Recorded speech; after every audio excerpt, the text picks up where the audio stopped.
Good morning class 1B। प्यारे बच्चों, आप लोग सकुशल होंगे। आज मैं आप सबों को हिंदी व्याकरण का रिवीजन कराने जा रही हूँ। रिवीजन का पीरियड बहुत ही मायने रहता है बच्चों। आप लोग अभी मैं जो भी रिवीजन कराऊंगी उसको आप लोग ध्यानपूर्वक देखेंगे और पढ़ाऊंगी तो मेरे साथ आप लोग पढ़ेंगे, ठीक है। चलिए बच्चों, स्टार्ट करते हैं।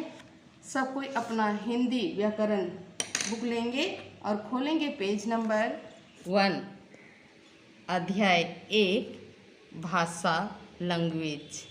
बच्चों, अपने आसपास देखिए। इस संसार में प्रत्येक प्राणी अपने मन के भावों या विचारों को अपने अपने ढंग तरीके से प्रकट करता है। जैसे चिड़िया चहचहाकर, ठीक है, शेर दहाड़कर, बिल्ली म्याऊं म्याऊं करके और मेंढक टर टर करके।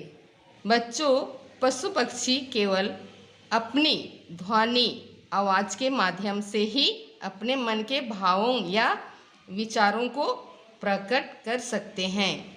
हम मानव इनकी ध्वनि या आवाज़ को सुन तो सकते हैं पर समझ नहीं सकते। केवल मानव ही एक ऐसी प्राणी है जो अपने मन के भावों या विचारों को 2 प्रकार से प्रकट कर सकता है। पहला, बोलकर। देखिए बच्चों, यहाँ पर बोलकर एक दूसरे को अपने भावों का प्रकट कर रहे हैं। हेलो सुमित, कैसे हो? सभी छात्र अपने अपने स्थान पर बैठो। पिताजी, मुझे आइसक्रीम चाहिए। माँ, भूख लगी है, खाना दो। ऊपर दिए गए चित्रों के माध्यम से यह पता चलता है कि मनुष्य बोलकर अपनी बात समझाता है। दूसरा नंबर, लिखकर। सुधीर पिताजी को पत्र लिख रहा है। अध्यापक ब्लैक बोर्ड पर वर्णमाला लिखकर समझा रहे हैं। छात्र अपनी कॉपी में फलों के नाम लिख रही है। ऊपर दिए गए चित्रों के माध्यम से यह पता चलता है कि मनुष्य लिखकर भी अपने मन के भावों या विचारों को प्रकट कर सकता है। बच्चों, क्या आपको पता है कि हम दूसरों के मन के भावों या विचारों को कैसे जान सकते हैं? अगर नहीं तो नीचे दिए गए चित्रों को ध्यान से देखिए और समझिए। रोमा कविता पढ़ रही है। इस चित्र में रोमा क्या कर रही है? कविता पढ़ रही है। पिताजी टेलीविज़न पर समाचार देख और सुन रहे हैं। इस चित्र में पिताजी टेलीविज़न पर समाचार देख रहे हैं और सुन रहे हैं। कमल और सुजीत रेडियो पर गीत सुन रहे हैं। इस चित्र में कमल और सुजीत रेडियो पर गीत सुन रहे हैं। सौरभ नेहा से फ़ोन पर बात कर रहा है और नेहा सुनकर उससे उत्तर दे रही है। इस चित्र में सौरभ नेहा से फ़ोन पर बात कर रहा है और नेहा सुनकर उससे उत्तर दे रही है।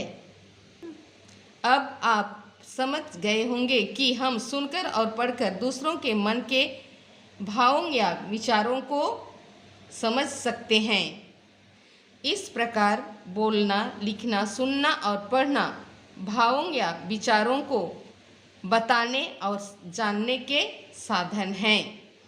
विशेष लिखना, पढ़ना, बोलना और सुनना भाषा के 4 अंग हैं। भाषा के रूप, काइंड्स ऑफ लैंग्वेज। भाषा के 2 रूप हैं। पहला मौखिक भाषा, दूसरा लिखित भाषा। पहला मौखिक भाषा, ओरल लैंग्वेज, बोलकर तथा सुनकर मन के भावों को समझना भाषा का मौखिक रूप कहलाता है। जैसे कविता बोलना तथा सुनना। दूसरा नंबर लिखित भाषा, रिटर्न लैंग्वेज, लिखकर तथा पढ़कर मन के भावों को समझना भाषा का लिखित रूप कहलाता है। जैसे अध्यापक का श्याम पट पर रंगों के नाम लिखना तथा छात्र का पढ़कर समझना। प्यारे बच्चों, यहाँ पर मैं अभी पढ़ाई ना तो कुछ प्रश्न मैं आप सबों को पाठ के बीच से पूछ रही हूँ, आप लोग जवाब देंगे, है ना बच्चों।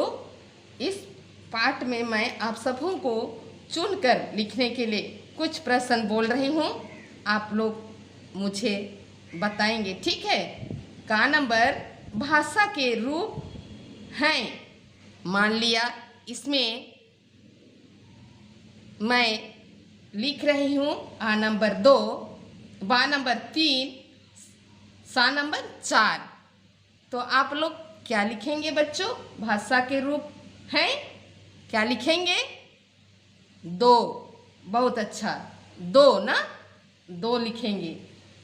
आगे फिर मैं पूछ रही हूँ खा नंबर लिखना, पढ़ना, बोलना और सुनना भाषा के 4 क्या हैं? आ नंबर में रहेगा, मान लिया रूप, बा नंबर अंग, सा नंबर भाषा। तो आप लोग क्या लिखेंगे बच्चों? अंग लिखेंगे, है ना। बहुत अच्छा, बा नंबर अंग, ठीक है। अब आगे दूसरा नंबर खाली स्थान भरो। मान लिया है, इसी पाठ से मैं खाली स्थान पूछ रही हूँ, आप लोग जवाब देंगे बच्चों। का नंबर डैश पढ़ना, बोलना और सुनना भाषा के 4 अंग हैं। क्या लिखेंगे बच्चों? डैश में लिखना, है ना। लिखना, पढ़ना, बोलना और सुनना भाषा के 4 अंग हैं, है ना। आगे खा नंबर मनुष्य सुनकर या डैश दूसरों के भावों को समझता है। क्या लिखेंगे? खाली स्थान में पढ़कर, ठीक है, बहुत अच्छा, पढ़कर लिखेंगे ना। मनुष्य सुनकर या पढ़कर, खाली स्थान में क्या लिखेंगे? पढ़कर दूसरों के भावों को समझता है ना, ऐसे लिखेंगे। प्यारे बच्चों, ये आप लोगों के लिए एक उदाहरण दी मैं, ठीक है। तो आप लोग ऐसे ही अपने से खाली स्थान बना के अभ्यास करेंगे, ठीक है। आगे हम लोग जाएंगे। अब आओ दोहराएं। पशु पक्षी ध्वनि के माध्यम से अपने विचार एक दूसरे तक पहुंचाते हैं। हम बोलकर या लिखकर अपने मन के भावों व विचारों को प्रकट करते हैं। मनुष्य सुनकर या पढ़कर दूसरों के भावों को समझता है। भाषा का प्रयोग 4 प्रकार से किया जाता है: बोलकर, सुनकर, पढ़कर तथा लिखकर। भाषा के 2 रूप हैं, पहला मौखिक भाषा, दूसरा लिखित भाषा। आगे देखो बच्चों, अभ्यास। मौखिक प्रश्न के उत्तर दीजिए। का नंबर, क्या आप शेर की दहाड़ या कौवे की काँव काँव से उनके मन की बात जान सकते हैं? उत्तर में नहीं, ठीक है। आगे खा नंबर, आप अपने दोस्त को बुलाने के लिए भाषा के किस रूप का प्रयोग करते हैं? उत्तर होगा मौखिक, ठीक है बच्चों। आगे हम लोग देखेंगे तीसरा नंबर, सही वाक्यों के सामने सही और गलत वाक्यों के सामने गलत का निशान लगाइए। का नंबर, हम पशु पक्षियों की ध्वनि को समझ सकते हैं। गलत। खा नंबर, बिल्ली दहड़कर अपने मन के भाव प्रकट करती है। गलत। गा नंबर, हम बोलकर या लिखकर अपने विचार प्रकट कर सकते हैं। ठीक। घा नंबर, पढ़ना तथा लिखना पशु पक्षियों को भी आता है। गलत। आगे देखो बच्चों, रचनात्मक कार्य। नीचे दिए पक्षियों का उनकी बोलियों ध्वनि से उचित मिलान कीजिए। देखो बच्चों, एक तरफ दिया गया है बतख का चित्र, कबूतर का चित्र, मोर का चित्र, कौवा का चित्र, ठीक है।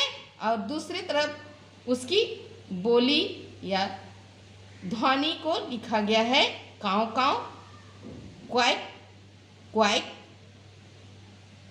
क्वैंक क्वैंक, घुटुर घूं। तो बच्चों मान लिया यहाँ पर बतख के स्थान में चित्र नहीं दे के यहाँ पर मैं बतख लिख रही हूँ, तो बतख लिखा हुआ को क्या में मिलाएंगे बच्चों? क्वैक क्वैक ना, क्वैक क्वैक में, ठीक है। ये एग्जाम्पल उदाहरण दिया गया है। तो बतख की आवाज़ क्या है? Quack quack. यहाँ पर कबूतर का चित्र है। मान लिया है मैं कबूतर लिख रही हूँ, शब्द में लिख रहे हैं कबूतर, तो कबूतर लिखा हुआ रहेगा मान लिया, तो आप लोग क्या करेंगे? कबूतर की ध्वनि क्या है? घुटुर घूं। यहाँ पर घुटर घूं दिया गया है, घुटर घूं के साथ क्या करेंगे? मिलाएंगे। फिर यहाँ मोर का चित्र दिया गया है, यहाँ पर मैं मोर लिख रही हूँ मान लिया, तो मोर लिखी हूँ तो क्वैक क्वैक में मिलाएंगे, ठीक है। आगे यहाँ कौवा का चित्र दिया गया है।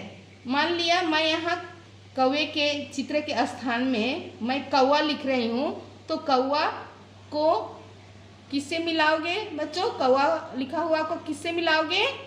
काव काव के साथ, ठीक है। तो प्यारे बच्चों, आप लोग इसको समझ गए होंगे, और नहीं समझे हैं तो फिर से इसको आप लोग पढ़ेंगे, ठीक है। आज के लिए मैं इतना ही पढ़ाऊंगी। धन्यवाद।